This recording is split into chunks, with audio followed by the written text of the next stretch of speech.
à la vie éternelle. Merci Jésus. Dans le nom de Yeshua, au nom de Jésus-Christ de Nazareth. Merci Seigneur.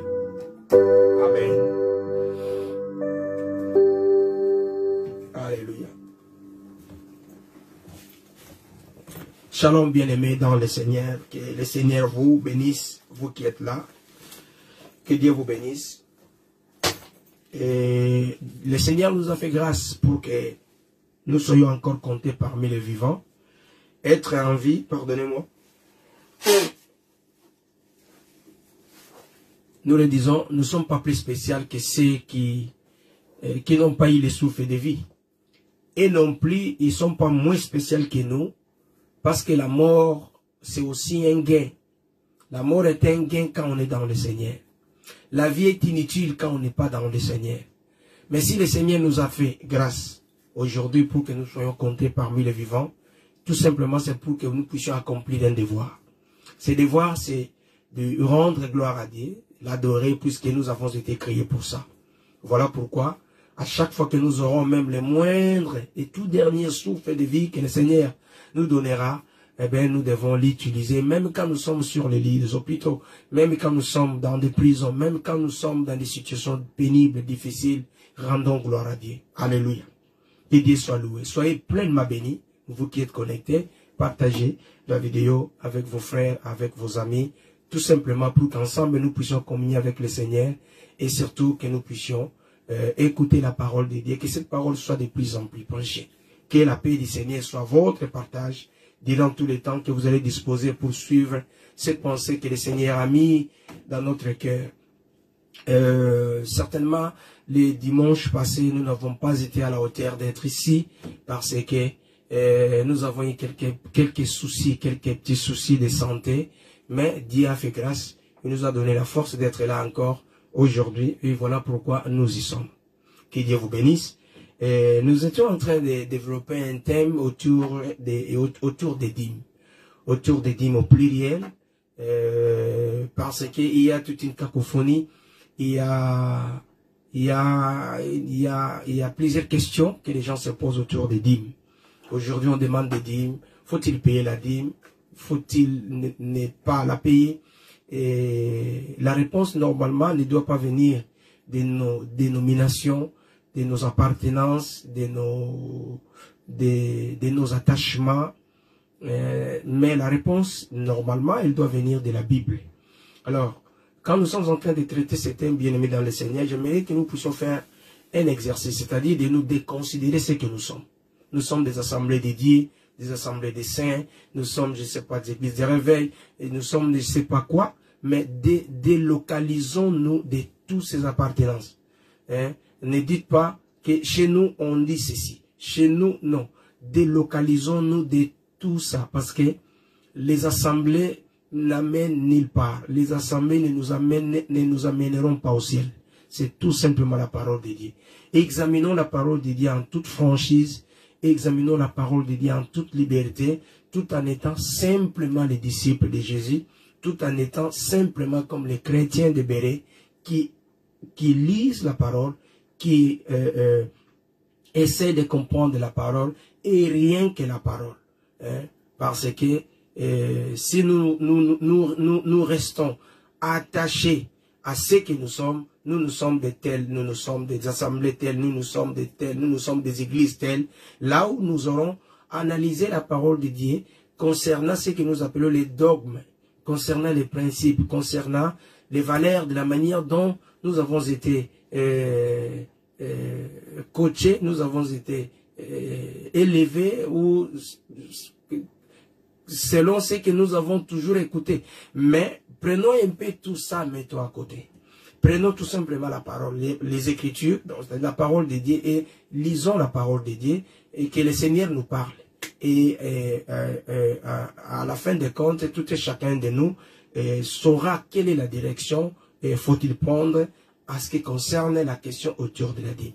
Mais avant tout, prions le Seigneur, puisque c'est lui qui est l'excellent enseignant, qu'il nous enseigne cet après-midi. Seigneur notre Dieu, nous voici encore devant toi, puisque c'est toi qui nous as donné cette occasion d'être là, pour communier avec toi, pour écouter ta parole. Parle-nous, Seigneur. Parle-nous au travers de ces sujets et éclaire-nous pour que nous puissions vraiment savoir quel est le chemin qu'on doit suivre pour que nous puissions te servir comme il se doit. Bénis tous tes enfants qui vont être là et qui vont recevoir cette parole, laisse que cette parole puisse nous amener plus proche de toi. Dans le nom de Jésus-Christ, nous avons ainsi prié. Bénis ta parole au nom de Jésus. Amen. Gloire à Dieu. Nous allons prendre nos Bibles, comme nous faisons chaque fois, et nous allons lire la parole du Seigneur. Je prends la mienne.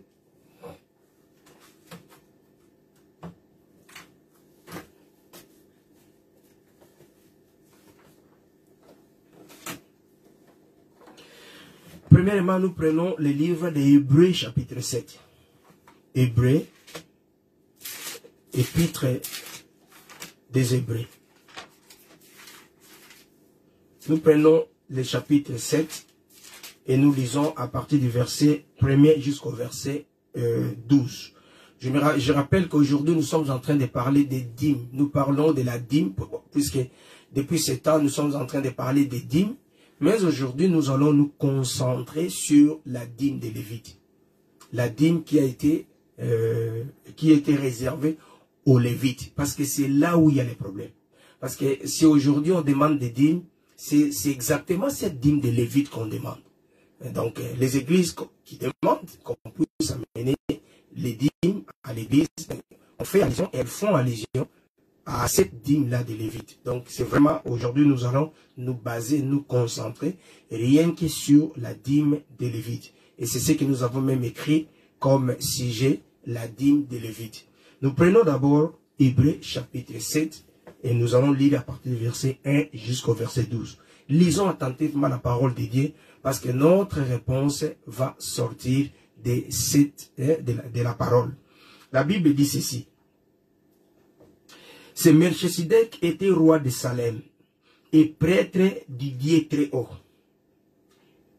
Il est allé à la rencontre d'Abraham alors que celui-ci revenait de la défaite infligée au roi.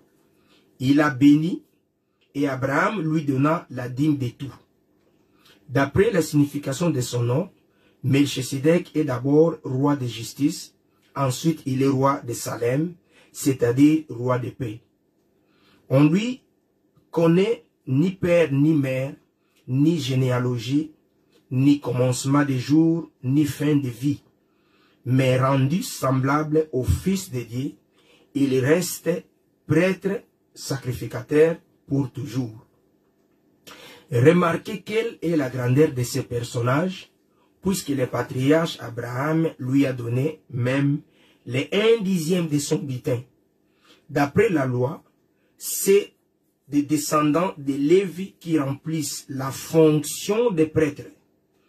On l'ordre de prélever la dîme sur les peuples. J'aimerais vraiment que vous puissiez bien souligner cette phrase, ce que nous venons de lire. D'après la loi, le verset 5 là, c'est vraiment important, parce que nous allons y revenir. Je reprends encore ce passage. D'après la loi, ceux qui descendent de Lévi, qui remplissent la fonction des prêtres, ont l'ordre de prélever la dîme sur le peuple, c'est-à-dire sur leurs frères, qui sont pourtant issus d'Abraham. Mais Melchisedec, bien que ne figurant pas dans leur généalogie, a prélevé la dîme sur Abraham. Et il a béni celui qui avait les promesses. Or, indiscutablement, c'est l'inférieur qui est béni par le supérieur. De plus, dans le cas des descendants de Lévi, ceux qui perçoivent la dîme sont des hommes mortels. Tandis que dans le cas de Melchisedec, c'est quelqu'un dont on atteste qu'il est vivant. En outre, Lévi qui perçoit la dîme, l'a pour ainsi dire aussi payé par l'intermédiaire d'Abraham. Il était en effet encore dans les reins de son ancêtre lorsque Melchisedec est allé à la rencontre d'Abraham. Si donc la perfection avait été possible à travers le ministère des prêtres lévitiques, car c'est bien sur lui que repose la loi donnée au peuple. Était-il encore nécessaire que Surgisse est notre prêtre, établi à la manière de Melchisedec, et qu'il soit présenté comme n'étant pas établi à la manière d'Aaron, puisque le ministère des prêtres a été changé, il y a nécessairement aussi un changement de loi. Que le Seigneur bénisse sa parole. Alléluia. Bien-aimés dans le Seigneur, je crois que tout est fondé sur ces chapitres que nous venons de lire. Premièrement, nous devons essayer un peu de connaître certains soubassements de chaque livre que nous lisons. De chaque écriture, de chaque livre que nous lisons, nous devons connaître un peu de soubassements autour de ces livres. L'épître des Hébreux, sur le plan forme, n'a pas d'auteur. Mais quand nous exploitons, nous considérons, nous entrons dans cette épître et nous regardons ce qui a été exploité comme matière dans cette épître, cela ne peut être attribué qu'à l'apôtre Paul. Donc, nous attribuons cette épître à l'apôtre Paul, pas parce que la Bible dit cela, mais à cause de ce qui est développé dans cette épître. L'épître des Hébreux, l'épître de Paul aux Hébreux, quand vous lisez à partir du premier jusqu'au dernier verset, vous allez considérer, vous allez constater que cette épître, c'est une réformation. Quand on dit réformation, c'est quoi? C'est-à-dire les Juifs qui étaient judaïsés. Ils étaient après le salut, c'est-à-dire après quand le Seigneur Jésus est mort. Il ressuscite, il va, il monte. Le Saint-Esprit qu'il avait promis va descendre sur les apôtres. Du coup, l'Église commence et l'évangile, les réveils commencent à capturer petit à petit ce qui était en Jérusalem, et puis l'évangile commence à aller ailleurs. Et parmi les gens qui avaient reçu l'évangile pour la première fois, c'était des Juifs, parce que voilà pourquoi la Bible dit que le salut vient des Juifs. Ceux qui ont eu contact pour la toute première fois avec l'évangile de Jésus-Christ, c'était des Juifs. Alors ces Juifs-là étaient d'abord judaïsés. Étaient judaïsés par le fait que ce sont des gens qui ont vécu toute leur vie avec le judaïsme. Le judaïsme était au fait, c'était devenu comme une vie. C'était comme un mode de vie qui était basé sur les pratiques, les coutumes, les traditions fondées à partir de la loi de Moïse, à partir de ce que nous appelons de la Torah. La Torah, c'est-à-dire l'ensemble de ce que nous appelons l'ancienne alliance. La Torah résume et basée, fondée sur les prophètes. Parce que les personnes qui avaient reçu de la part de Dieu, à qui Dieu avait confié le message dans l'ancien temps, étaient des prophètes. Mais parmi les prophètes, il y en a eu ceux qui ont exprimé ces messages à travers les chansons et consorts. Voilà pourquoi on parle de la loi, on parle des prophètes et on parle des psaumes. Quand on rassemble la loi, les prophètes et les psaumes, on parle de l'ancienne alliance. Mais en fait, la loi, les prophètes et les psaumes, c'est ce que la Bible appelle la Torah. Ou c'est ce qu'en un autre mot on appelle les prophètes. Parce que tous ces gens qui avaient reçu de la part de Dieu, les gens qui avaient écouté Dieu et qui ont transmis ces messages étaient tous presque des prophètes. Même Abraham était prophète. Même Moïse était prophète. Même David était prophète. Maintenant, la façon d'exprimer ce que le Seigneur les a donnés, c'est ce qui avait fait en sorte qu'ils puissent catégoriser cela. Certaines, qu'on dit la loi, parce que cela a été donné par Moïse, cette loi, et puis le Seigneur vient confirmer à travers ce qu'on appelle les prophètes et les psaumes. Donc, ici c'est la Torah. Mais les Juifs qui avaient passé beaucoup de temps dans la Torah, à lire, à vivre leur vie était basée sur la Torah. Donc les pratiques, les traditions et le mode de vie qui découlent de cette vie-là, de cette loi de Moïse. Et ça créait une mode de vie en eux. Et vous allez trouver qu'ils avaient difficile, quand bien même qu'ils avaient embrassé la grâce, de traverser, de laisser à côté, de quitter, d'enlever les manteaux de la loi pour commencer à vivre la grâce pleinement. Les judaïsés, les juifs en avaient vraiment difficile. Même les apôtres de Jésus et qui avaient reçu le Saint-Esprit, mais par le fait que ce sont des hommes, parce que ça, c'est aussi dans la Bible, il faut essayer un peu de lier les deux questions.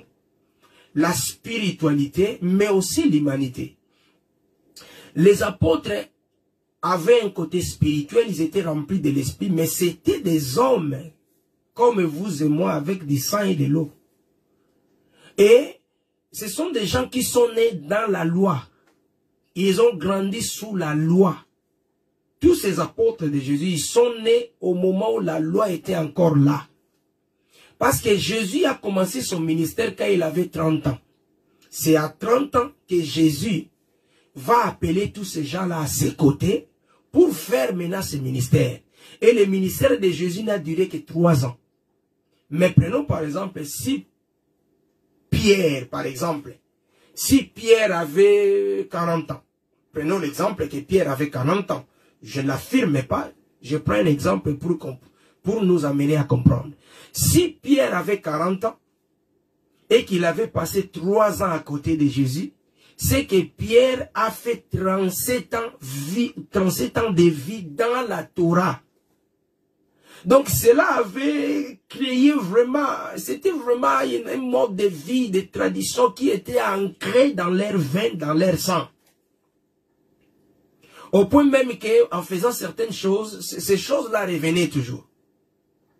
Vous verrez que quand Pierre, qui était déjà rempli du Saint-Esprit, Pierre qui était déjà devenu apôtre, Pierre qui va recevoir la vision dans le livre des Actes, chapitre 10, d'aller vers Corneille. Pierre va refuser. Dieu va lui montrer des animaux, des choses qu'il devrait manger, compte tenu de ce qu'il connaît de la loi. Que ce sont des choses-là, des animaux quadrupèdes. Selon la loi, c'était défendu, on ne pouvait pas manger.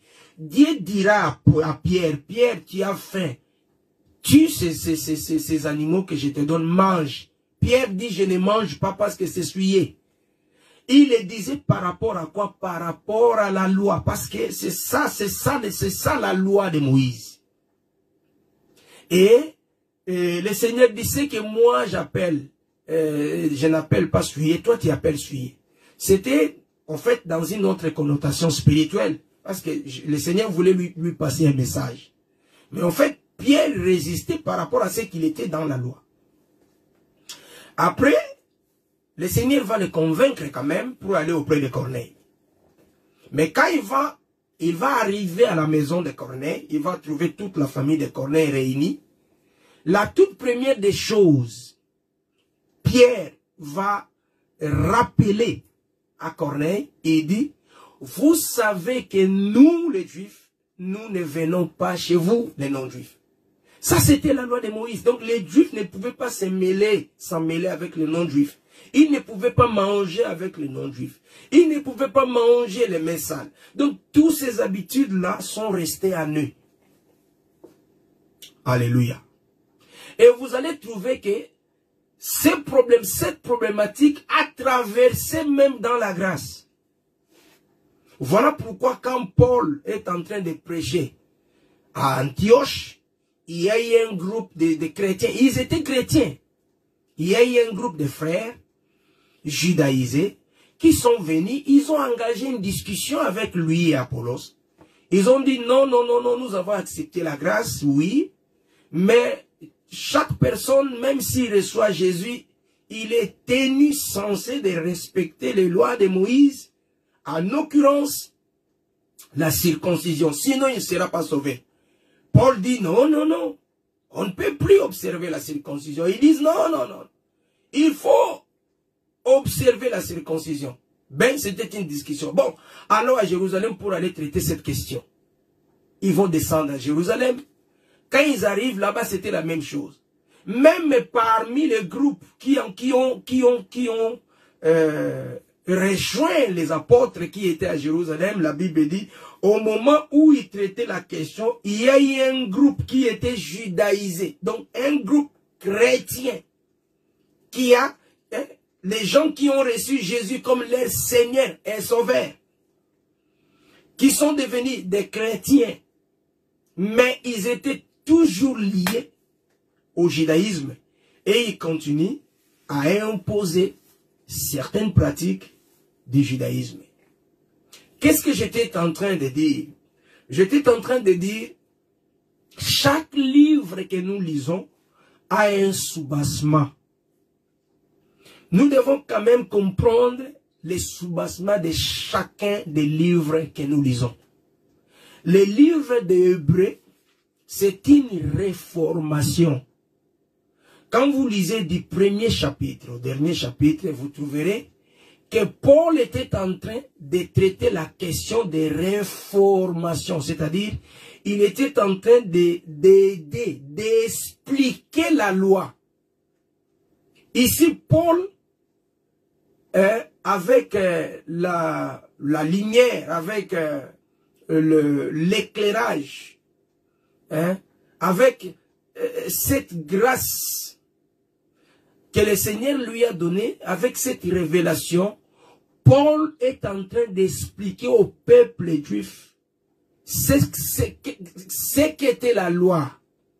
Ce que c'est la loi. Donc ici, ce que Paul est en train de traiter ici, il est en train d'expliciter la loi de Moïse. Parce qu'ils ont difficile, les Juifs ont difficile à comprendre la loi. Voilà pourquoi Paul va prendre maintenant la loi là de Moïse. Il met la loi de Moïse sur la table et il commence à expliquer la loi de Moïse. Mais Paul va faire une particularité. Ce qu'il va expliquer dans les livres d'Hébreux, il va se concentrer sur les sacerdoces. Voilà pourquoi il a parlé beaucoup du sacerdoce. C'est que les sacerdoces. Il va expliquer, il va poser, il va décrire c'est quoi les sacerdoces pour que les gens, pour que les chrétiens judaïsés comprennent aujourd'hui qu'est-ce qui représente les sacerdoces qu'on a eu, parce que là, il était en train d'expliquer les sacerdoces lévitiques. Il va expliquer, il va entrer pour expliquer les sacerdoces et pour les amener à comprendre que ces sacerdoces aujourd'hui représentent quoi. Quand Paul est en train d'écrire cette épître bien-aimée dans le Seigneur, la nouvelle alliance qu'on appelle communément Nouveau Testament n'existait pas. Il n'y avait pas le Nouveau Testament. La Bible que nous appelons la Bible, en soit, il n'existait pas. Donc, la Bible, avant tout, c'était d'abord des rouleaux. C'est ce que nous appelons la Torah. Parce que la nouvelle alliance doit être écrite à partir du moment où les apôtres commencent à travailler. Mais les apôtres, quand ils sont en train de parler, quand ils prêchent la parole, qu'est-ce qu'ils utilisaient? Ils utilisaient la Torah. Ce que nous appelons la loi, les prophètes. C'est ce que les apôtres expliquent. Parce que la Nouvelle Alliance, le Nouveau Testament jadis, n'existait pas. Cela est écrit après. Mais les apôtres ici expliquent la Torah. Donc, tout ce que nous avons, ce qui a été écrit, à partir des Actes, Romains, tout ce que les apôtres expliquent, ils révèlent, ils enseignent et révèlent la partie, cette portée prophétique, cette portée révélationnelle, cette portée de la connaissance qui s'est cachée derrière la Torah. Donc, ils sont en train de prendre cette Torah qui n'a pas été expliquée depuis le temps, qui était restée un mystère. Parce que la Torah, c'est-à-dire l'ancienne alliance, la loi, le prophète, la Bible dit que cela est resté mystère, un mystère. Quand la Bible parle de mystère, c'est-à-dire quelque chose qui est codé. Quelque chose à laquelle il n'y a pas d'explication. Il n'y en avait pas d'explication. Mais maintenant, au temps des apôtres, le Seigneur va leur donner la grâce d'expliquer ces choses-là. Voilà pourquoi ici, quand nous avons lu, nous avons dit, faisons attention à ce que nous lisons. Parce que nous interprétons les Écritures. On n'interprète pas l'idée. On interprète ce qui est écrit. Mais quand nous prenons ce qui est écrit, comme le livre de Hébreux chapitre 7 que nous avons lu, nous constatons qu'ici, Paul explique la loi. Paul explique les sacerdoces. D'abord, avant d'arriver à la conclusion, il démontre les sacerdoces. Il révèle ce que c'est les sacerdoces. C'est ce que Paul explique. Il n'a pas un autre livre. Il n'a pas le Nouveau Testament ou bien la Nouvelle Alliance d'entre ses mains. Non. Paul prend l'Ancienne Alliance.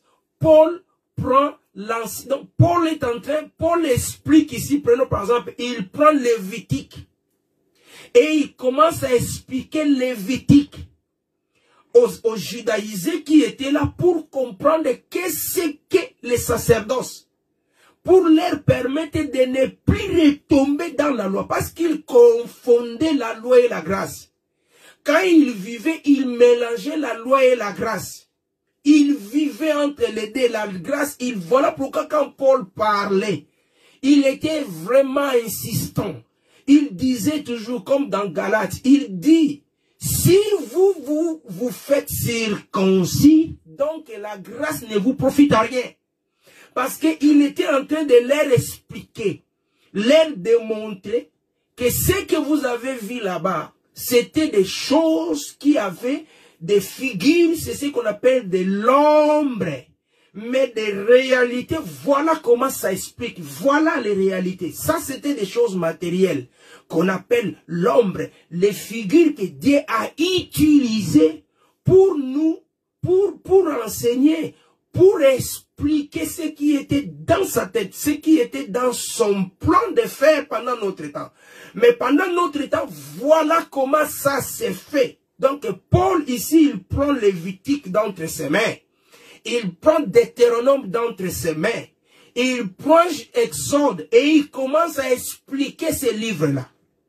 C'est comme ça que nous devons comprendre. Donc, ce n'est pas que quand il écrivait ici, il était en train d'écrire quelque chose qui... Non, il était en train d'expliquer les anciens. On va prendre d'abord quelques...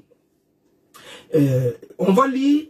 Je vais lire un passage et là, on va commencer peut-être à prendre certains passages. Voilà pourquoi j'avais dit, quand nous lisons, nous devons lire attentivement. Nous devons lire méticuleusement. Donc, nous devons prendre chaque passage, chaque mot minutieusement. Voilà pourquoi au verset 5 du chapitre 7 du livre des Hébreux, Paul va faire allusion, il va faire référence à la loi. Il dit ceci, d'après la loi. Donc il parlait, il expliquait la loi, frère. Il dit, d'après la loi, ceux qui descendent de Lévi, qui remplissent les fonctions. Ça, il faut bien retenir parce que nous allons encore y lire. D'après la loi, donc c'est que la loi dit, là, Paul prend maintenant Lévitique qui commence à leur expliquer. Regardez ce que la loi dit. La loi dit quoi? D'après la loi, c'est des descendants de Lévi. Mais il dit ceux qui remplissent, ok, la fonction de prêtre. Ceux qui remplissent la fonction de prêtre. Pour dire que quand bien même que Dieu avait donné la dîme aux Lévites, même ceux qui remplissaient la fonction, ceux qui remplissaient la fonction des temples. Alléluia. Ce n'était pas pour tous les Lévites. Matthieu était Lévite. Il avait la douane. Il était douanier. Il dit ceux qui remplissent la fonction dans les temples. Au verset 5, ils remplissent la fonction des prêtres, ont l'ordre de prélever la dîme sur les peuples. Donc, c'est la loi que Paul est en train d'expliquer. Une réformation. Et voilà pourquoi, quand vous prenez ça, quand on défile dans ce livre d'Hébreux, j'aime beaucoup les livres d'Hébreux. Les livres d'Hébreux, c'est fantastique. Il faut lire ces livres, il faut les lire, relire. C'est fantastique. Et vous trouverez que Paul ici est en train de traiter, il parle du sacerdoce, il décompose le sacerdoce. Il va expliquer le pourquoi du sacerdoce. Alléluia. Gloire à Dieu.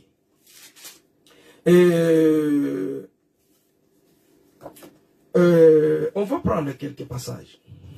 On va prendre quelques passages. Pourquoi Paul est en train d'expliquer ces choses? Parce que ces choses étaient cachées. Ces choses n'avaient pas d'explication avant l'arrivée des apôtres. Là, on va prendre, disons, Ephésiens chapitre 3. Ephésiens chapitre 3. Nous prenons à partir du verset 3, la Bible dit ceci. C'est par révélation qu'il m'a fait connaître les mystères tels que je l'ai déjà écrit en quelques mots. En lisant, vous pouvez vous rendre compte de la compréhension que j'ai du mystère du Christ. Et Paul va dire, il va révéler ceci au verset 5. Il n'a pas été porté à la connaissance des hommes, des générations passées, hein, comme il a maintenant été révélé par l'Esprit à ses saints apôtres et prophètes. Paul est en train de dire, vous avez Lévitique d'entre vos mains, vous avez Deutéronome, vous avez Nombre, vous avez tout, vous avez la Torah. Mais ce livre n'a pas été révélé pendant tout au long des générations passées. Cela a été gardé secret. Mais maintenant, à travers l'Esprit de Dieu, cela vient d'être révélé comme il explique à ses saints apôtres et aux prophètes. Donc, Paul va prendre la révélation qui s'est trouvée derrière tout ce que Dieu a fait à travers les sacerdoces lévitiques, et Paul va commencer à expliquer aux bien-aimés de l'église de Jérusalem, aux bien-aimés juifs, parce qu'ils avaient difficile à comprendre. Ils prenaient cela de manière matérielle, ce qui était fait, et ils veulent observer cela matériellement. Et Paul commence à sortir maintenant la révélation qui s'est cachée pour les exposer cela. Quand vous prenez encore le même livre, vous prenez l'Hébreu et vous allez dans le verset, je crois, 8. Je crois au verset 8.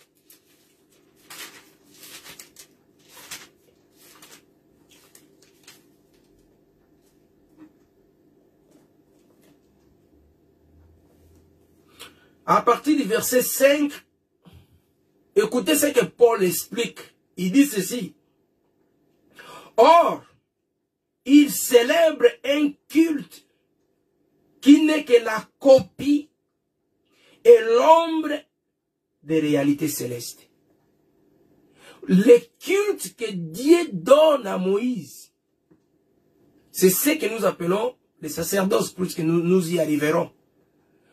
Paul va expliquer que ce n'est que l'ombre, c'est une copie. Il dit ça, c'est une copie et l'ombre des réalités, des réalités célestes. Et il va continuer. Il dit ceci. Moïse en avait été averti alors qu'il allait construire le tabernacle.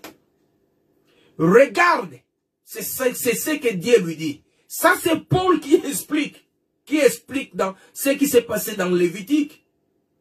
Paul dit ceci, le Seigneur dit à Moïse, regarde, lui dit en effet le Seigneur, fais tout d'après le modèle qui t'a été montré sur la montagne. Dieu va appeler Moïse. Okay? Dieu va appeler Moïse. Il dit à Moïse, Moïse, tu vas descendre et tu vas fabriquer un tabernacle pour moi. Parce que ici, apôtre Paul cherche à expliquer ce qu'on appelle les sacerdoces. Les sacerdoces étaient basés sur les cultes. C'est ça les sacerdoces. Les sacerdoces reposent sur les cultes. Parce que Dieu, quand il avait créé l'homme, il a créé l'homme pour qu'il y ait un culte continuel. Et que la communion entre Dieu et l'homme soit une communion de manière éternelle, continuelle. L'homme vivait dans la présence de Dieu. La présence de Dieu couvrait la vie de l'homme. C'était ça le culte. Alléluia. Mais ce culte a été rompu. Ce culte a été détruit, cette communion a stoppé à partir du moment où le péché est entré dans l'homme. Dieu a aimé le monde, qu'il avait déjà ses plans, et il a projeté ses plans de sauver l'homme, de pardonner l'homme, de racheter l'homme, mais aussi de restaurer le culte.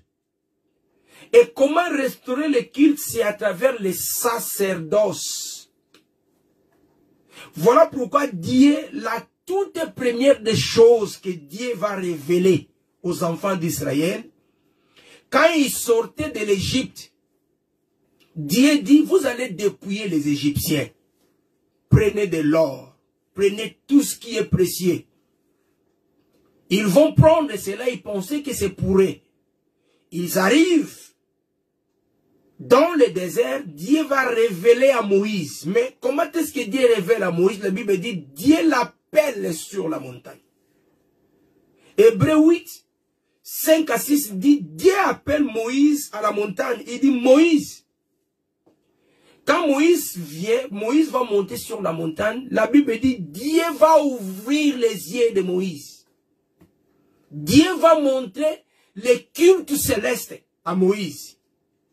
Il va lui montrer ce culte, comment ça se fait dans le ciel. Et il dit à Moïse, descends, va faire la copie de ce que tu as vu exactement sur la montagne. Ce que tu vas faire là-bas, c'est une copie de l'homme, des réalités célestes. Donc, les réalités célestes que tu as vues, toi, Moïse, descends. Tu vas faire une copie de cela. Donc, ce que Moïse va établir, c'est une copie de ces réalités-là qui se font dans le ciel. Une copie conforme, mais que Moïse va faire cela en utilisant des choses matérielles. Et Moïse va descendre, il va faire exactement ce que Dieu lui avait dit. Dieu dit à Moïse ceci, dans le livre d'Exode, au chapitre 25, verset 8, Dieu dit à Moïse, fais-moi, construis-moi un sanctuaire, un tabernacle, et j'habiterai au milieu d'Israël. Donc Dieu va commencer à restaurer sa présence au milieu de son peuple. Dieu voulait restaurer cette présence-là, habiter encore au milieu de son peuple. Et il dit à Moïse, Moïse, construis-moi une tente. Tu vas les séparer en 2 pièces.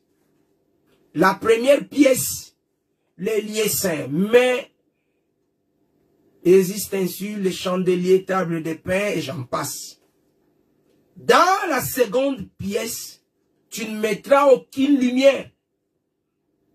Tu vas mettre le propitiatoire, feuilles larges, tu vas faire ça en or et consort, et tu vas placer cela là-bas. Et cela, ça sera séparé par un simple rideau. Mais tu ne peux pas soulever ce rideau et y entrer. Et il dit à Moïse, Moïse, voilà ce que tu vas faire. Tu vas élire un personnage. Là, Dieu va expliquer ce que Moïse va faire pour monter le sacerdoce. Il dit ceci, tu vas me choisir un personnage. Donc, ce que Paul est en train d'expliquer, il est en train d'expliquer les sacerdoces, c'est-à-dire dans l'ancien temps. Allons d'abord là-bas, lisons là-bas. Prenons Nombre chapitre 20. On va lire d'abord quelques passages de l'ancien temps et on va expliquer. Prenons Nombre chapitre 20. Nombre chapitre 20. Pardon, Nombre chapitre 18. J'ai mal écrit. Nombre chapitre 18, le verset 24. La Bible dit ceci. L'Éternel dit à Aaron, tu ne posséderas rien dans leur pays et tu n'y auras pas de part pour toi au milieu d'eux. C'est moi qui suis ta part et ta possession au milieu des Israélites. Je te donne comme possession, je donne comme possession aux Lévites toute dîme en Israël pour les services qu'ils effectuent, les services de la tente de la rencontre. Les Israélites ne s'approcheront plus de la tente de la rencontre, sinon ils se chargeraient d'un péché et mourraient. Les Lévites feront les services à la tente de la rencontre et ils supporteront les conséquences de leurs fautes. Ils n'auront aucune possession au milieu des Israélites. Ce sera une prescription perpétuelle, valable au fil des générations. Je donne comme possession aux Lévites les dîmes que les Israélites présenteront à l'Éternel à titre de prélèvement. Voilà, j'ai dit à leur sujet, ils n'auront aucune possession au milieu d'Israël. Ça, nous allons y commenter après. Lisons d'abord. Prenons Exode 25. Exode 25, verset 8. La Bible dit ceci. Ils me feront un sanctuaire et j'habiterai au milieu d'eux. C'est le Seigneur qui parle. Alléluia. Revenons à ce qu'on était en train d'expliquer. Non, prenons encore un autre, pardonnez-moi. Prenons encore un autre passage que je voulais oublier. Nombre,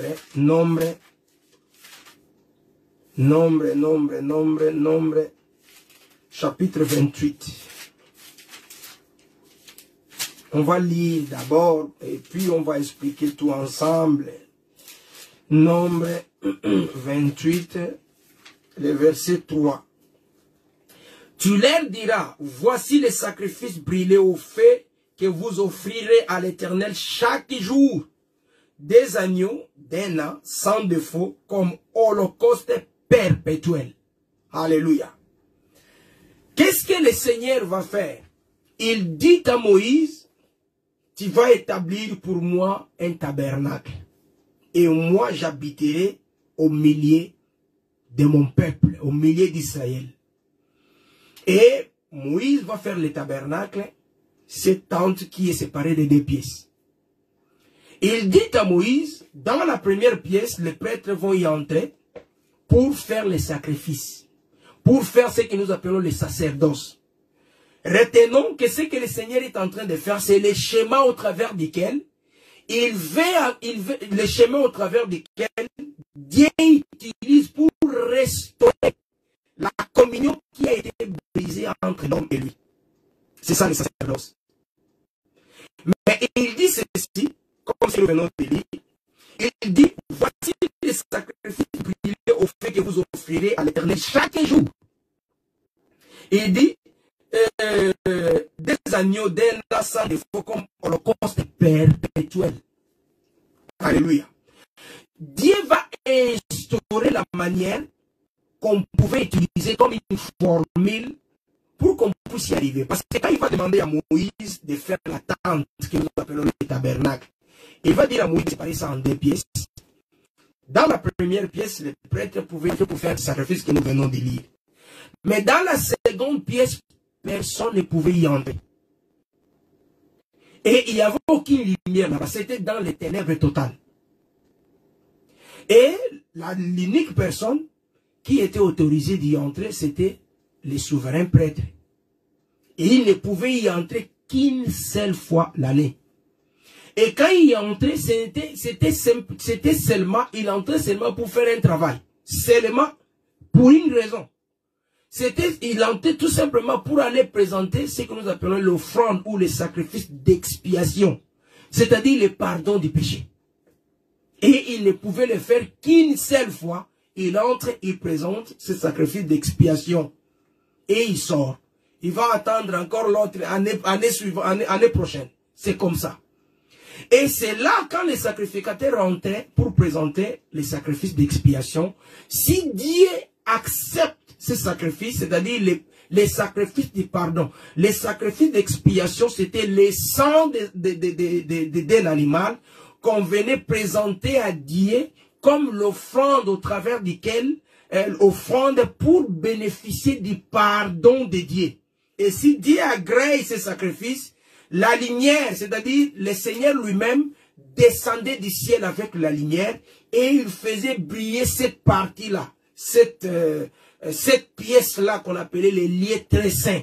Donc la lumière qui brillait dans les lieux très saints, c'était la lumière céleste, c'est-à-dire Dieu lui-même descendait. Il descendait et c'est là où on avait la lumière, mais on ne pouvait pas mettre de la lumière. Et les souverains sacrificateurs ou les souverains prêtres ne pouvaient y entrer qu'une seule fois avec le sacrifice d'expiation. Donc, c'est-à-dire pour obtenir le pardon du peuple. Donc, Dieu va se cacher. Dieu, c'était un Dieu qui se cachait. Alors qu'il est lui-même, il a lui-même révélé qu'il veut habiter au milieu de son peuple, mais il va mettre la formule selon laquelle il est au milieu de son peuple, mais le peuple n'a pas le droit d'accéder là où Dieu est.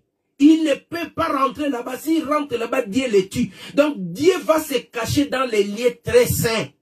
Et pour qu'on puisse rentrer dans les lieux très saints, il faudrait présenter un sacrifice d'expiation. C'est-à-dire rentrer pour présenter ce sacrifice de pardon. Dieu s'est retiré. Dieu étant au milieu de son peuple, mais il s'est caché dans les lieux très saints.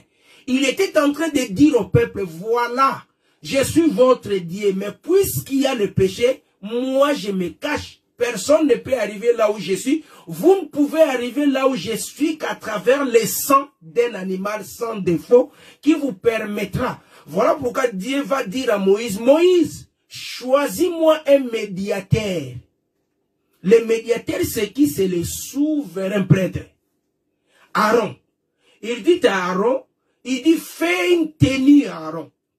Et à chaque fois qu'Aaron va rentrer dans les lieux très saints, il va porter cette tenue. il va porter les tiares, il va porter les tumim, les urim, il va porter les pectorales, et sur les pectorales, on va mettre 12 pierres, et sur les pierres, on va mettre les noms de toutes les tribus d'Israël. Et à chaque fois que le souverain sacrificateur rentre dans les lieux très saints, il va porter sur lui la charge du péché d'Israël. Donc quand il rentre, c'est-à-dire il porte les péchés d'Israël et il présente les sangs, c'est-à-dire les sangs expiatoires. Et c'est là où le peuple qui est porté sur la poitrine, sur les pectorales du souverain prêtre, peut rentrer dans la présence de Dieu. Donc quand le souverain sacrificateur rentrait dans les lieux très saints, avec le pectoral, avec les noms des enfants d'Israël, de chaque tribu des enfants d'Israël, écrits sur les pierres que lui porte sur lui, sur le pectoral, c'est comme s'il prenait Israël et il amenait Israël devant Dieu. Mais avant tout, il va présenter les sacrifices d'expiation, le péché. C'est de cette manière-là qu'Israël est représenté par les souverains sacrificateurs, à travers la tenue qu'il portait, pouvait entrer dans la présence de Dieu. Dieu s'est caché. Et Dieu va appeler ça culte. Donc Dieu voulait expliquer les cultes. Et il dit ceci, les sacrifices d'Holocauste, comme nous avons lu dans Nombre 28, 3, se faisaient chaque jour. Donc pour entrer dans la présence de Dieu, il faudrait les sacrifices du sang chaque jour. Et c'est ça les cultes. Donc les cultes étaient basés sur les sacrifices du sang.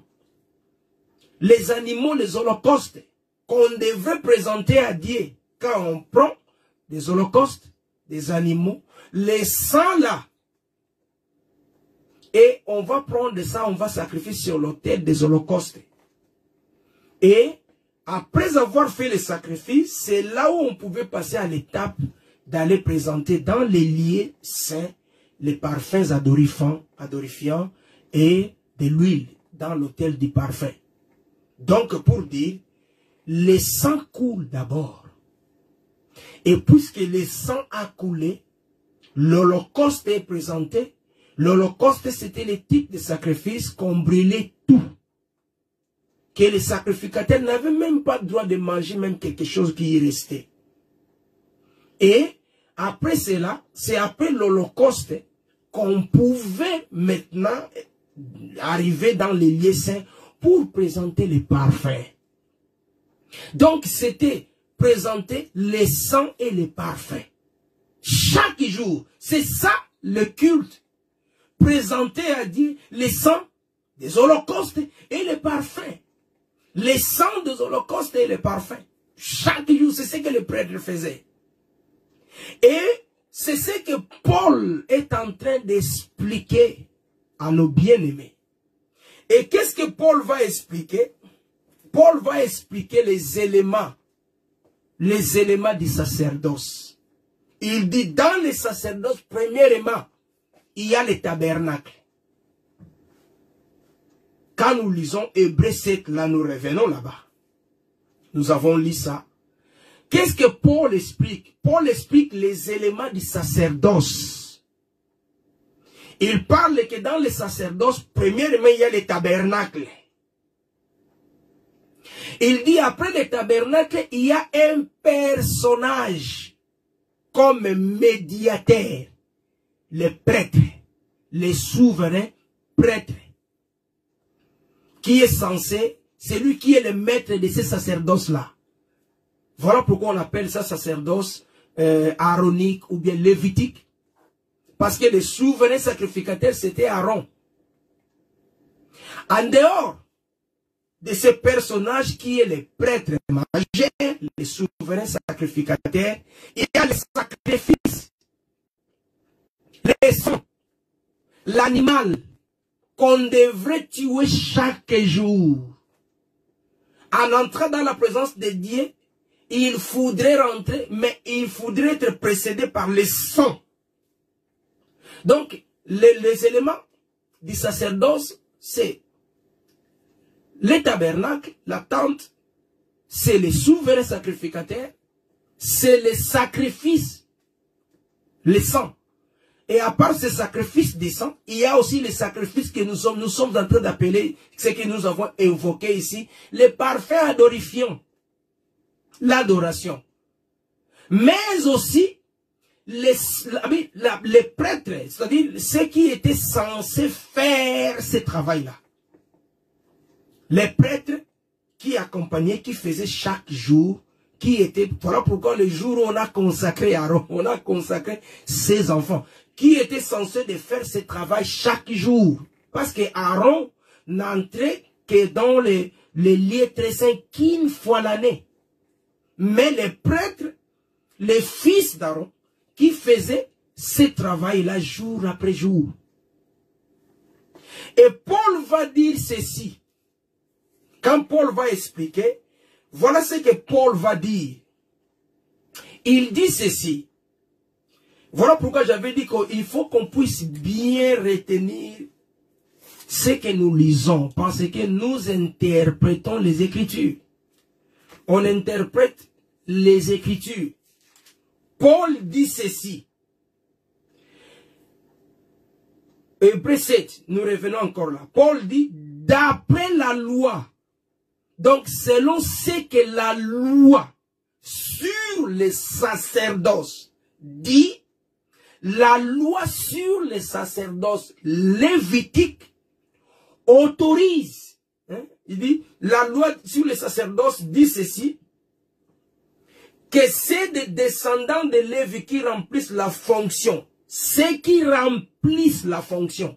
Donc, pour bénéficier de la dîme, selon la loi que Paul est en train d'évoquer, il faut être celui qui exerce la fonction. Il dit, d'après la loi, ceux qui descendent de Lévi, qui remplissent la fonction des prêtres, ont le droit de prélever la dîme sur le peuple. Donc, Paul ici explique que la dîme dont on parle pour les Lévites, c'était d'abord, il y avait d'abord une motivation. Ils ne pouvaient prélever la dîme que parce qu'ils remplissent la fonction du sacerdoce. Parce qu'ils remplissent, ils travaillent dans les temples. Donc on peut dire, ne peut bénéficier de la dîme que celui qui remplit la fonction. Qui remplit la fonction des prêtres dans les temples. Donc si tu ne remplis pas cette fonction, tu n'as pas droit à cette dîme. Alléluia. Voilà pourquoi il dit, l'ordre donné à ceux qui remplissaient la fonction de bénéficier de cela. Donc, la dîme, c'était un salaire, c'était une rémunération, une revenu qui revenait, mais à ceux qui remplissent la fonction. Donc, si vous remplissez la fonction, vous avez droit à cela. Mais si vous ne remplissez pas la fonction, le droit vous est retiré. C'est comme si on vous place dans un bureau et on vous dit, puisque vous êtes dans ce bureau ici, voilà votre revenu. Aussi longtemps que vous travaillez dans ce bureau, voilà les revenus, voilà les salaires. Mais si on vous retire de ce bureau, vous n'avez plus droit à ces salaires. Donc il dit, ces droits, la loi prescrit que la dîme soit donnée aux Lévites qui remplissent la fonction dans les temples, dans les temples. Donc pour dire qu'ils n'avaient droit de bénéficier de la dîme que quand ils remplissent, s'ils continuent à remplir cette fonction dans la tente. Alléluia. Maintenant, Paul, au verset 12, dira ceci, du même chapitre. Nous sommes dans le chapitre 7. Il dit ceci. Si donc la perfection avait été possible à travers le ministère des prêtres lévitiques, car c'est bien sur lui que repose la loi donnée au peuple. Était-il encore nécessaire que surgisse un autre prêtre, établi à la manière de Melchisedec, et qu'il soit présenté comme n'étant pas établi à la manière d'Aaron? Puisque le ministère, puisque la prêtrise a changé, alors il y a changement de loi. Alléluia. J'aimerais que vous puissiez qu'on se concentre là-bas. Paul explique ceci. Il dit, puisque la prêtrise change. La prêtrise, c'est quoi? C'est nous avons un souverain sacrificateur, Aaron. La prêtrise que Paul est en train d'expliquer, c'est ce que nous appelons les sacerdoces. Il est en train de parler du sacerdoce lévitique. Il dit ceci: puisque les sacerdoces, puisque la prêtrise change, alors il y a changement des lois. Donc, les tabernacles changent, les souverains sacrificateurs changent, les prêtres changent, les sacrifices qu'on donnait changent, les droits qui revenaient aux prêtres changent, parce que les prêtres qui travaillent là-bas, ils ne sont plus. Donc tout change, tout a changé. Alléluia. Tout a changé. Les souverains sacrificateurs qui étaient Aaron, c'est Jésus. Les tabernacles qui étaient une tente, c'est nous. Ça s'est fait maintenant dans notre vie. Nous sommes les temples dédiés. Les souverains sacrificateurs, c'est lui-même Christ. Les sangs ou les sacrifices qu'on présentait, c'est lui-même Jésus à travers sa vie, son sang. Les prêtres qui font maintenant ce travail, où Paul avait dit, ce sont, d'après la loi, ceux qui travaillaient, qui exerçaient cette fonction avaient les droits. Maintenant, ceux qui exercent cette fonction de prêtre ont changé. Les prêtres maintenant, ça devient vous et moi. Maintenant, les droits ici qu'on est en train de parler, il revient à ceux qui exercent la fonction de prêtre. Alléluia. Donc, il faut exercer la fonction de prêtre pour bénéficier de la dîme. Maintenant, qui exerce la fonction du prêtre? Voilà pourquoi Paul dit ceci. Puisque la prêtrise a changé, il y a changement des lois. Donc, la loi relative au sacerdoce change et tout. Les sacerdoces, tout a changé. Les sacerdoces, c'était les tabernacles changent, les souverains sacrificateurs changent, les sacrifices changent, les prêtres changent, les droits des prêtres changent. Ce n'est pas possible d'échanger. Paul dit il y a changement des lois, de garder les droits des prêtres alors que les prêtres ont changé. Prenons un exemple. Vous êtes voté, je vais prendre un exemple bas, permettez-moi s'il vous plaît, ça n'a rien à voir avec la Bible, mais juste pour nous amener à comprendre. Vous êtes voté député, vous avez un mandat, votre mandat dure 5 ans, on dit bon, à partir du moment où vous êtes député, voilà les avantages qui reviennent aux députés. Vous avez un salaire, par exemple, de 5 000. Mais votre mandat, c'est 5 ans. Vous commencez à travailler et vous avez ces mandats. Vous avez ces privilèges, cet avantage, ces salaires. Vous arrivez au terme de votre mandat. Le mandat fini. On vous enlève on fait des élections sur la même conscription, sur circonscription. Vous étiez monsieur A. On va voter monsieur Y. Parce que dans la même circonscription, au lieu qu'on vous vote, on va donner mandat à monsieur Y. Monsieur Y maintenant va rentrer dans le même parlement pour continuer à exercer la fonction dont vous exerciez avant. Maintenant, vous voulez que les droits que vous receviez comme député continuent à vous revenir. Alors que la loi, la mandature a changé. Il y a quelqu'un d'autre qui exerce maintenant comme député à votre place. Donc vous êtes prêtre, lévite.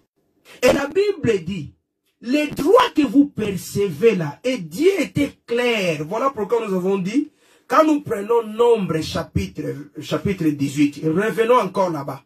Et vous allez voir que Paul est en train d'interpréter simplement ce que Dieu avait dit dans Nombre.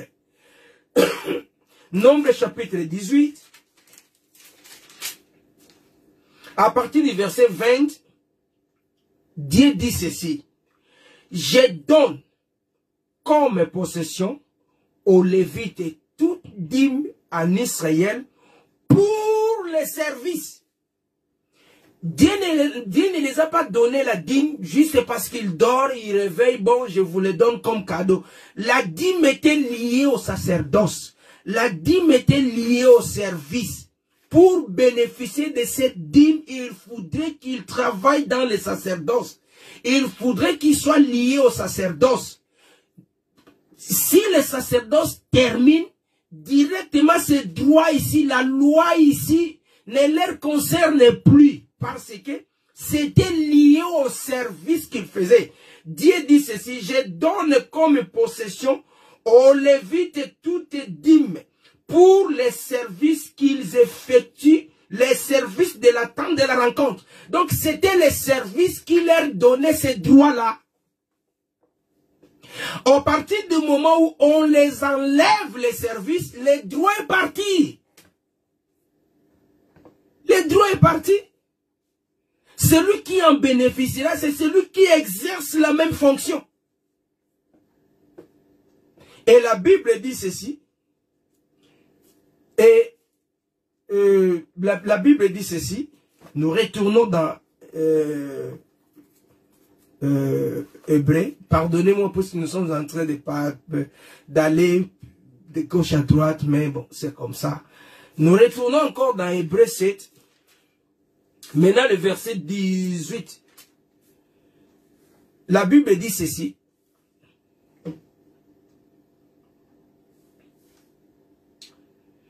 Il y a ainsi abolition de la règle précédente à cause de son impuissance. Il y a eu abolition de ces sacerdoces lévitiques. Donc, Dieu a aboli ces sacerdoces pour remplacer cela à un autre sacerdoce, c'est-à-dire le sacerdoce de Jésus. Donc, nous sommes dans un autre sacerdoce aujourd'hui. Et toute la loi concernant les sacerdoces lévitiques traverse de la même manière, mais au sacerdoce de Jésus. Voilà pourquoi Paul avait expliqué que Dieu avait dit à Moïse, quand il va appeler Moïse sur la montagne, il dit à Moïse que ce que tu fais là sur la terre, c'est la copie des réalités célestes. Donc, ce qui se fait, donc, le sacerdoce lévitique va prendre fin. Ça va laisser place au sacerdoce de Jésus-Christ. Ce qu'on appelle le sacerdoce de Melchisedec. Parce que le sacerdoce avait pour rôle de rétablir la communion entre l'homme et Dieu qui a été rompue. À travers les sacrifices des animaux, à travers les holocaustes, à travers les animaux qu'on présentait par les souverains sacrificateurs pour bénéficier le pardon du péché. Or que la Bible dit, c'était tout simplement comment dirais-je, c'était simplement des formalités, une copie. Parce que la Bible dit, des holocaustes là qu'on présentait à Dieu, Dieu n'était jamais agréé, ça n'a jamais agréé Dieu.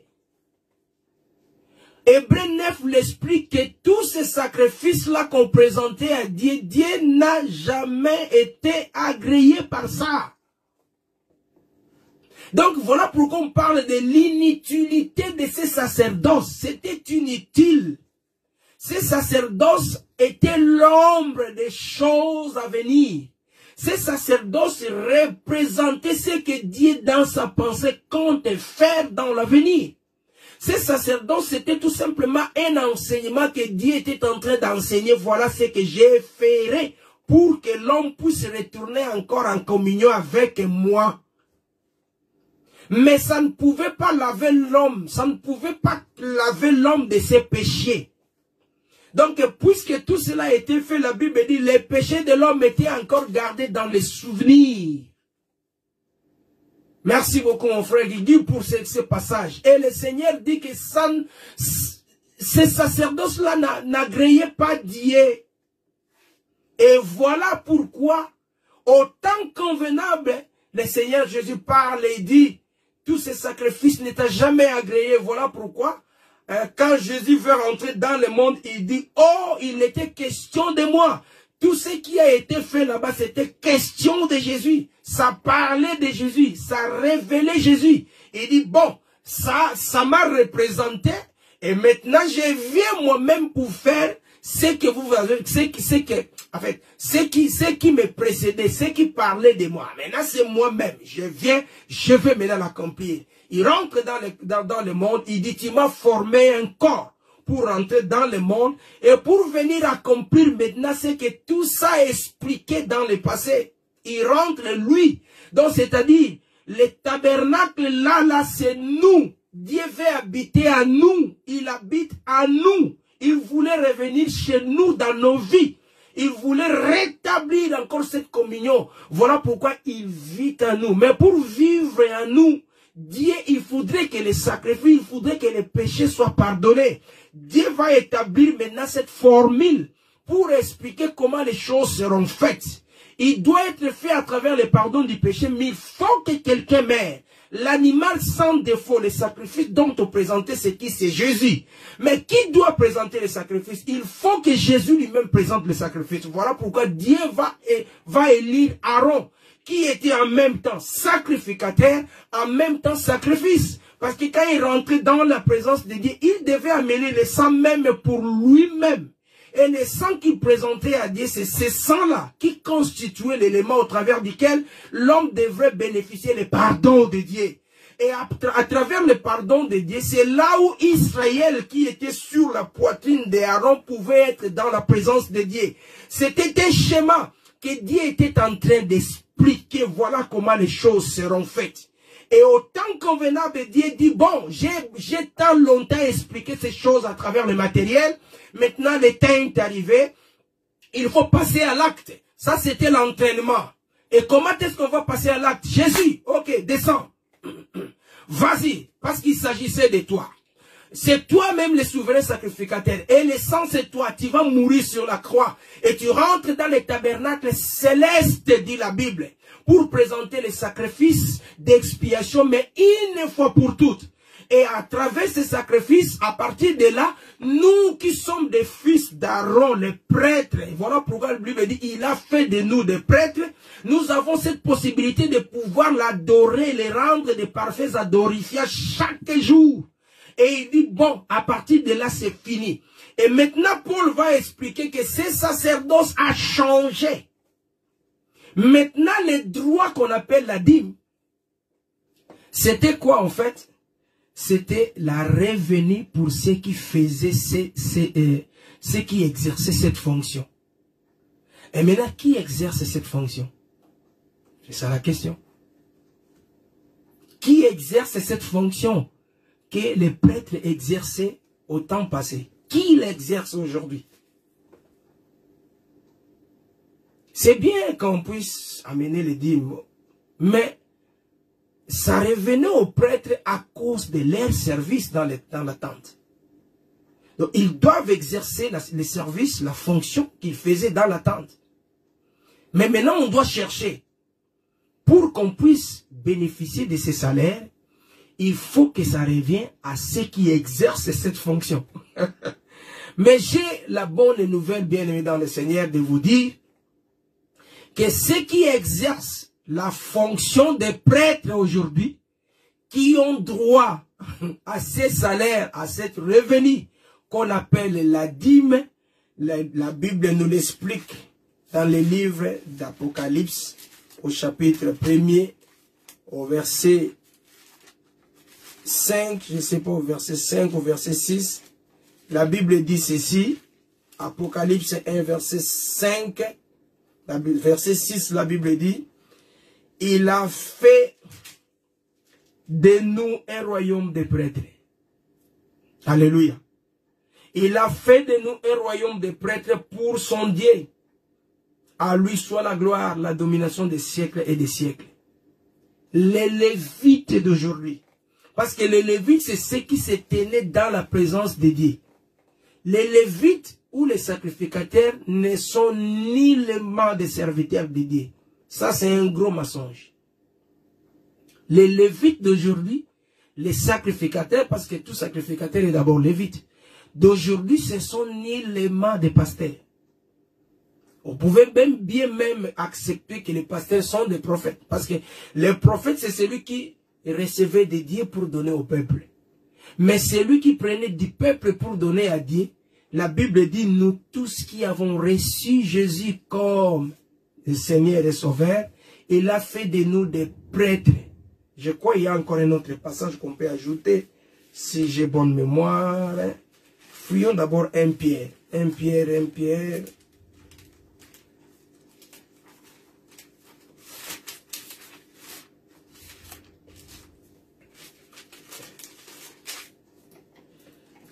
Pierre chapitre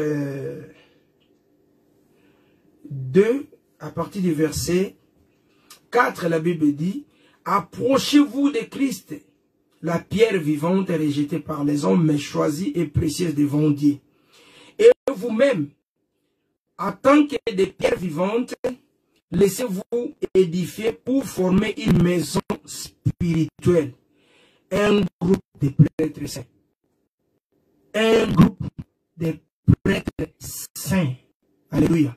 Nous sommes des prêtres. Aujourd'hui, la Bible dit que c'est nous qui sommes des prêtres. Mais nous sommes des prêtres dans ce sacerdoce de Jésus. Parce que le sacerdoce lévitique n'existe plus. Nous sommes prêtres dans le sacerdoce de Jésus. Alléluia. Maintenant, trois choses avant de clôturer.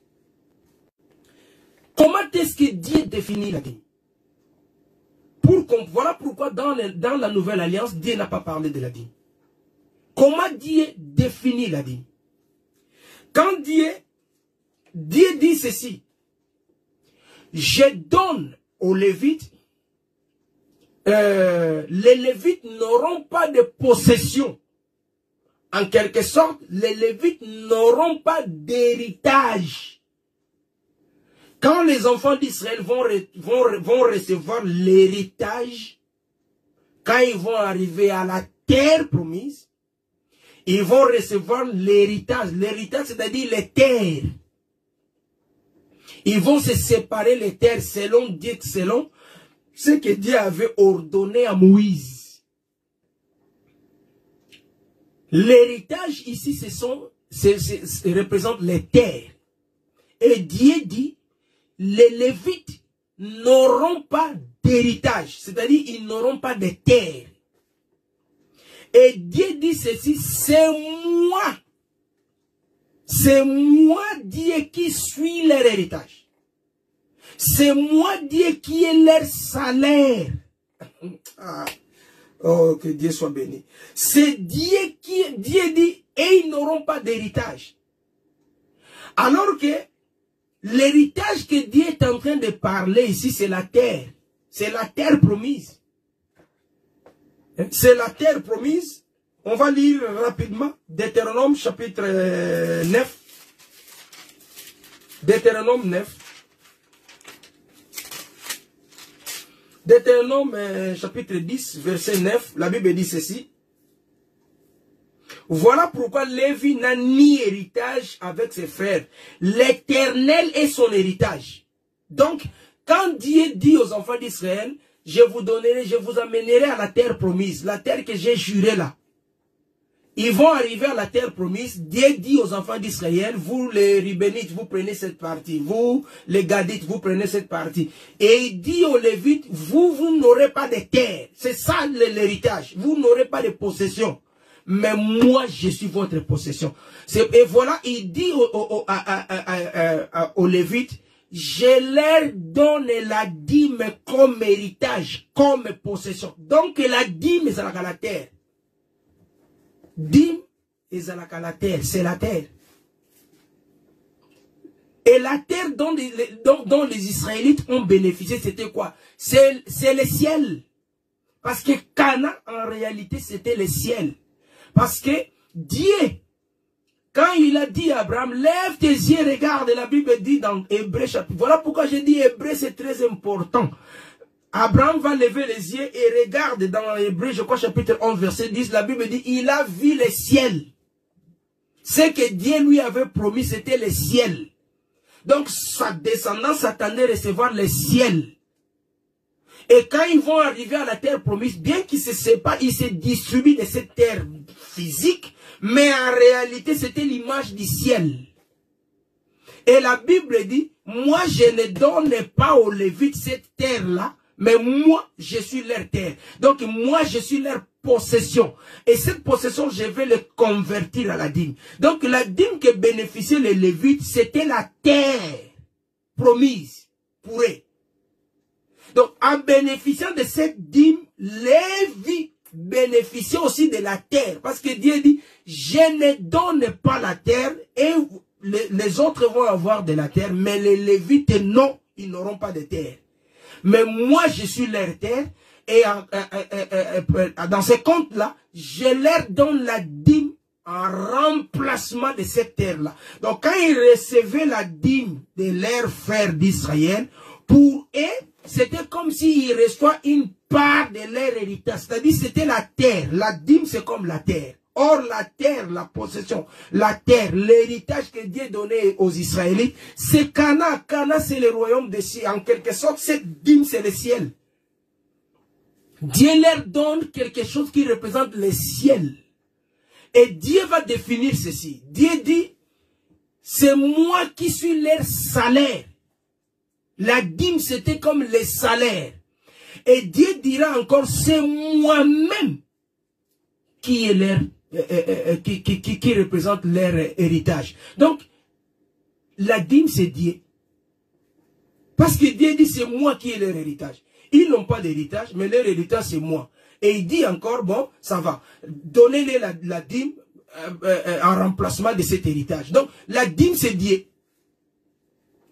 La dîme, c'est Dieu. Donc, voilà pourquoi il a donné cette dîme-là dans le désert, puisque les enfants d'Israël devaient manger cela pour arriver dans la terre promise. La Bible dit, Dieu leur donne la manne. Et c'est cette manne-là qui les a permis d'arriver à la terre promise.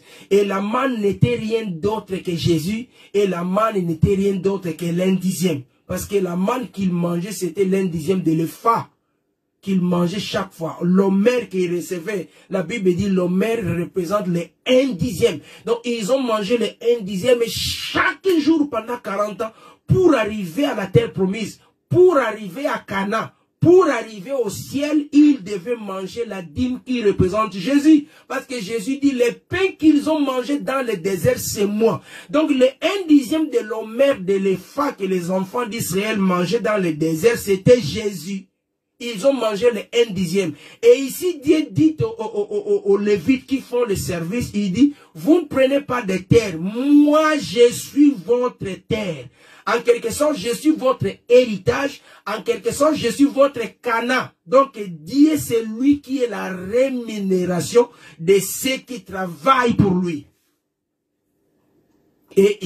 Voilà pourquoi il dit, je suis la rémunération de ceux qui travaillent. Donc, tous ceux qui travaillent pour lui, pour Dieu, c'est Dieu qui les rémunère.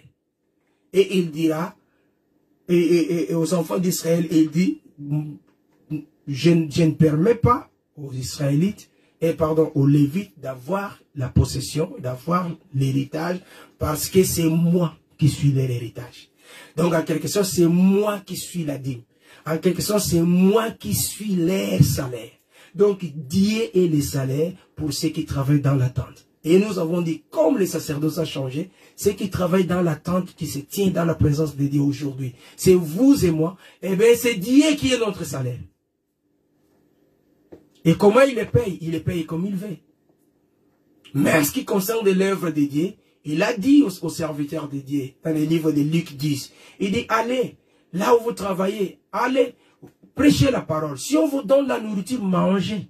Car l'ouvrier mérite son salaire. Il n'a pas dit exigez un dixième, mais il dit ce qu'on vous donne comme nourriture, mangez, l'ouvrier mérite son salaire. Donc si vous devez travailler dans l'œuvre de Dieu, on prendra soin de vous, il faut que vous mangez. Mais est-ce qu'il est proportionnellement un dixième? Il ne l'a pas dit. Alléluia. Alors, que le Seigneur vous bénisse. Nous sommes encore dans ce chapitre des dîmes. Nous avons essayé un peu de parler un peu des dîmes des Lévites. Il faudrait comprendre aujourd'hui c'est quoi les sacerdoces que nous avons. Et puis il faudrait comprendre les bénéfices pour ces sacerdoces anciens, sacerdoces lévitiques, étaient revenus à ceux qui exercent, qui travaillaient, qui exerçaient cette fonction. Mais aujourd'hui, qui exerce la fonction? Une question. Ah, c'est ça. C'est simple. C'est simple. Pourquoi aujourd'hui il y a tant de rhétorique autour de ça? C'est parce qu'il s'agit de l'argent. Parce qu'il s'agit de l'argent. Et s'il ne s'agissait pas de l'argent, je ne pense pas que ça pouvait causer tout ce que ça cause aujourd'hui. C'est parce qu'il s'agit de l'argent. Et voilà. Voilà, c'est tout. Donc, par la grâce de Dieu, l'homme qui travaille pour le Seigneur doit comprendre que Dieu, c'est sa rémunération, c'est son rémunérateur. Et si Dieu, c'est ton rémunérateur, Dieu va te rémunérer. Il va te rémunérer en tout et pour tout. Voilà pourquoi nous avons vu Dieu et rémunérer même ceux qui ont travaillé. Les apôtres qui ont travaillé, ils ont été rémunérés. À chaque fois qu'ils avaient besoin de faire la mission, il y avait toujours des fonds pour eux, il y avait toujours des contributions, il y avait toujours des collectes, il y avait toujours des gens qui donnaient, mais ils n'ont réclamé en aucun cas qu'on puisse leur donner l'un dixième du salaire de ces gens. Or, le travail était parfaitement fait. Parce que Dieu, c'est le rémunérateur. Et quand Dieu parlait dans la doctrine, il voulait leur savoir que je suis le rémunérateur. Mais dans la révélation, il voulait leur dire que c'est moi qui ai la dîme qui est donnée, et pour vous, puisque la dîme, c'est le ciel. Et Dieu voulait leur savoir que, étant les sacerdoces étant changés, ceux qui exercent maintenant les sacerdoces, eh bien, c'est moi qui serai les rémunérateurs. Et ceux qui travaillent à l'autel, c'est-à-dire ceux qui se tiennent dans la présence de Dieu, c'est le Seigneur qui les nourrit, c'est le Seigneur qui prend soin d'eux. Et tout enfant de Dieu qui a reçu le Seigneur Jésus aujourd'hui comme son Seigneur et Sauveur, se tient dans la présence de Dieu, il remplit la fonction. J'ai dit en ce qui concerne se tenir dans la présence de Dieu. Je ne parle pas comme des enfants de Dieu se réunissent et que quelqu'un doit présenter la parole. Ça, non. Ça, il ne faut pas dire que non, nous sommes tous des prêtres, même moi étant qu'une femme, je peux prêcher. Non. Nous sommes en train de parler dans le sens de se tenir dans la présence de Dieu. Se tenir dans la présence de Dieu, c'est pas quand nous nous assemblons dans une assemblée locale, dans une réunion de prière, non. Se tenir dans la présence de Dieu, c'est une vie de communion que tout et chacun de nous vit avec le Seigneur. Là, nous sommes tous des prêtres, puisque nous tenons dans la présence de Dieu, nous présentons des offrandes, nous adorons Dieu. Et notre adoration, c'est ce qui a été expliqué dans le livre de Romains chapitre 12, au verset 1er. Frère, je vous conjure par le Seigneur, de présenter vos corps étant un sacrifice vivant, saint et agréable à le Seigneur, ce qui est de votre part un culte raisonnable. Donc les cultes que Dieu avait établis là dans dans Lévitique, c'est ce culte-là, nous, nos vies que nous présentons dans le Seigneur. Donc nous sommes des prêtres que nous présentons en quelque sorte nos vies, puisque le Seigneur y est dedans, et nous donnons cette vie au Seigneur, cette vie qui est agréable. C'est ça le culte véritable que le Seigneur veut. Ce n'est pas le moment de nous réunir, voilà. Nous avons des réunions de prière, c'est pour que nous puissions partager la parole, pour que nous puissions vivre cette communion-là. Mais les cultes véritables que nous vivons, c'est ces personnels, c'est cette vie-là que tu vis entre toi et Dieu. Alléluia. Voilà pourquoi il a fait de nous des royaumes de sacrificateurs. Nous sommes tous des prêtres devant lui. Eh bien, que Dieu vous bénisse par sa grâce. Nous allons encore revenir, s'il fait grâce, le dimanche prochain, pour parler de la dîme des rois. Et essayer un peu de creuser encore là-dedans. Que Dieu soit béni. Et le Seigneur a toujours eu raison. A toujours eu, je lis ça un peu, a toujours eu raison. Que Dieu vous bénisse. Que Dieu vous bénisse aussi, bien-aimés dans le Seigneur. Donc, voilà, moi je peux être des assemblées de Dieu, des assemblées des saints, des assemblées des élus, des assemblées des apôtres, des assemblées des disciples, je peux être de ceci, cela. Ce n'est pas ça qui compte devant Dieu. Ce qui compte devant Dieu, c'est analyser la parole de Dieu en toute franchise et prendre ce qui est bon et vous vivez avec ça. C'est tout. Parce que les appartenances, ça ne nous fait rien. Parce que chaque appartenance, il y a quelque chose que nous prenons en aiguille par rapport à ça. Et là où il y a l'homme, il y a toujours eu quelque chose de fanatisme qui montre qu'on le veuille ou pas. Même si on l'évite ou pas, il y en aura toujours. Donc nous devons chercher chaque fois à nous dissocier de tout ce que nous avons là. Comme moi j'appartiens à tel, non, prenons cela, mettons cela à côté. Prenons tout simplement la parole. Si la parole qui vient, elle est bonne, quand nous le comparons avec les Écritures, et nous prenons cela, nous avalons. Si nous trouvons qu'ici ça ne va pas, nous prenons cette partie qui ne va pas, nous mettons à côté, nous passons. Mais ne restons pas liés au principe selon nos appartenances, selon les communautés que nous appartenons. Ça n'aidera pas. Voilà pourquoi même dans des communautés que nous appartenons, vous trouverez que dans la même communauté, ceux-ci diront, non, nous devons donner la dîme. Les autres disent, non, nous ne pouvons pas donner. Les autres disent, nous devons faire ceci. Les autres disent, nous ne pouvons pas porter les pantalons. Les autres disent, non. Les communautés là, mettons ça à côté. Prenons la Bible. Si la Bible dit oui, oui. Si la Bible dit non, non. Donc, que Dieu vous bénisse. Par la grâce de Dieu, prions pour terminer. Seigneur, nous bénissons ton nom pour cette pensée que tu nous as accordée. Continue à nous enseigner, nous avons besoin de toi. Fortifie-nous à travers ta parole. Bénis tous tes enfants qui ont écouté cette parole. Laisse que ça puisse nous approcher plus près de toi et que ça nous ramène dans le chemin. Que Dieu vous bénisse. Vous qui avez été connectés, dans le nom de Jésus-Christ. Shalom et ciao. À la prochaine.